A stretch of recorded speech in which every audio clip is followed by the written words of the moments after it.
like everything that happens to blacks is their fault. This may seem harsh me saying this, but we all know that this is how white Republicans often think. This is how it is. It's controversial what I'm saying, but it is absolutely true. Otherwise, why would 57% of people have a negative view of Black Lives Matter? I'm guessing that those 57% are, I'm guessing that all the Republican Party is in that 57%, and then about like 10% of Democrats, maybe. A little bit of an unfair assumption, but it's not really that unfair. Anyways,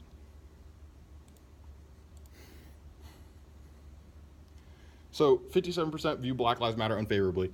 And if you poll New York Republicans on stop and frisk, this is an even worse result that shows that Republicans are okay with systemic racism against blacks.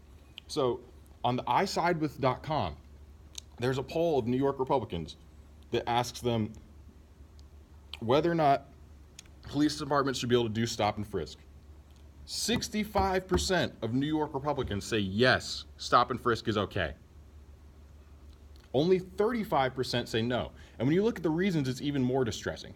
65% say yes, but of the people that say no, the 35% that say no, they were given the option to either just say no or no, these policies tend to unfairly target minorities.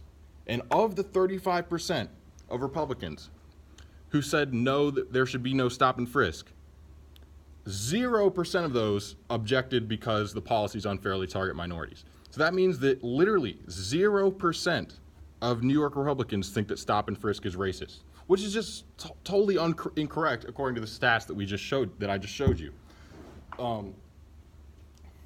That 87% of those stopped are innocent continually every single year, while the vast majority of people stopped are blacks and Latinos. So it's a fact that it's ineffective and racist, but the New York Republicans do not acknowledge that. So, and lastly, the last example, a little bit of a non-scientific example of Republican racism on the topic of black crime. If you just look up black crime on YouTube, and many people who watch YouTube know this, that talking about how black people are criminals is very popular among conservative YouTubers. So if you just look up on YouTube black crime, the videos that come up is who's killing who by race, gender, FBI statistics. And of course, those FBI statistics are not going to control for poverty, and that's from a right-wing YouTuber. You can assume the content of that. Why do black people commit more crime? From Sargon of Akkad, another notorious conservative YouTuber. So they're claiming that black people commit more crime, which is a horrible framing. And we'll get to why that's a horrible framing later. Why do black people commit more crime? The thumbnail is a picture of a black kid holding a gun. Just conditioning people to be afraid of blacks. Debunking the Black Lives Matter narrative. So it just goes on and on and on with these racists on YouTube. They try to act like black people commit more crime because they're black. So let's debunk that right now.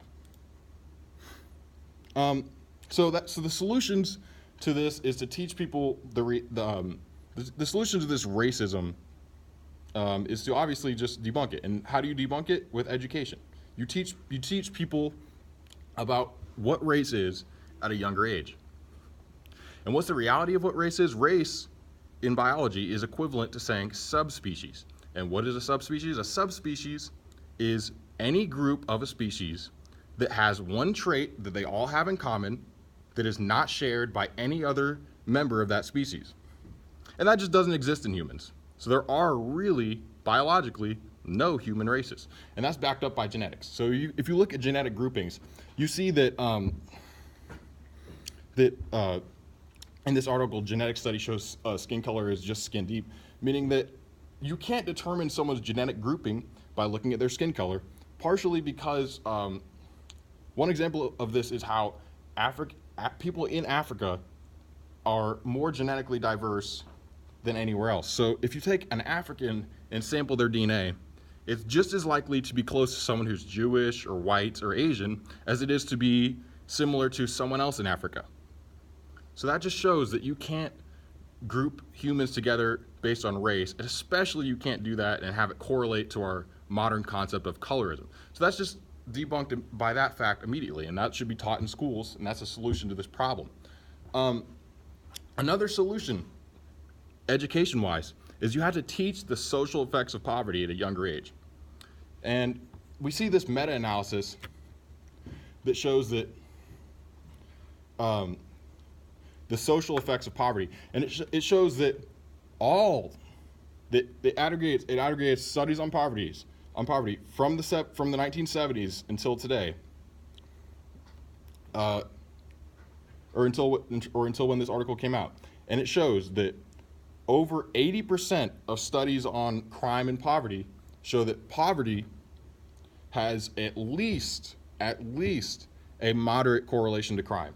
And so that means that, of course, people who happen to be black will commit more crime because black people inherit less wealth, and inheritance is the number one indicator of how much wealth you're going to have. So if you inherit less wealth, you're more likely to be criminal because crime and poverty have a strong correlation.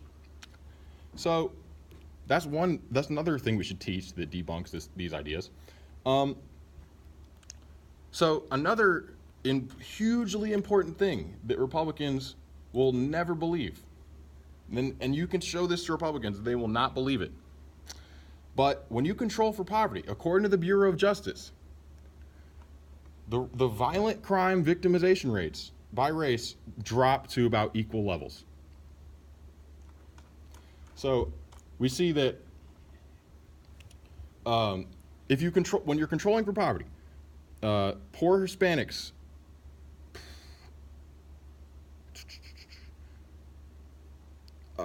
the actual numbers are on this page, and it shows that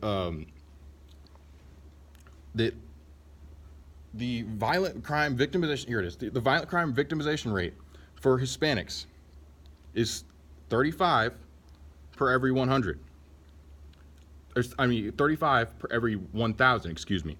And the violent crime victimization rate for whites is 33 per 100,000. The violent crime victimization rate for blacks is 38 per 100,000. So we see that when you control for poverty and only compare poor whites versus poor blacks, or poor Hispanics versus poor whites, the disparities, the racial disparities in crime basically are eliminated. So this shows what the studies just told us, that poverty and crime have a strong correlation. So that means that it's not that people committing more crime because they're black. People commit more crime because they're poor, and those people happen to be black, because black people were brought to this country as slaves and have less money to pass on to their kids.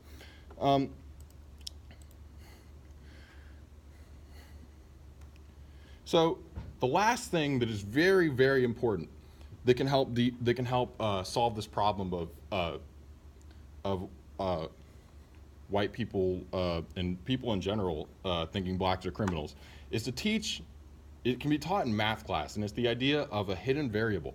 So basically, if you apply the concept of the hidden variable to this issue, you can see that saying that black people commit more crime because they're black is a lot like saying that ice cream causes crime to go up, and that is a concept called the hidden variable. So if you were to say that ice cream causes crime to go up, that statement might be made because the sales of ice cream rise in correlation with the rise in crime, because in the summer people commit more crime, but they also buy more ice cream. So that doesn't mean that ice cream is what caused the crime to go up. That's the hidden variable problem, where the actual variable is hidden if you just look at the ice cream and the crime rate. In the same way, if you just look at those people have black skin, they commit more crime, therefore my concept of race that's not backed up by genetics is right, and they commit more crime because they're black.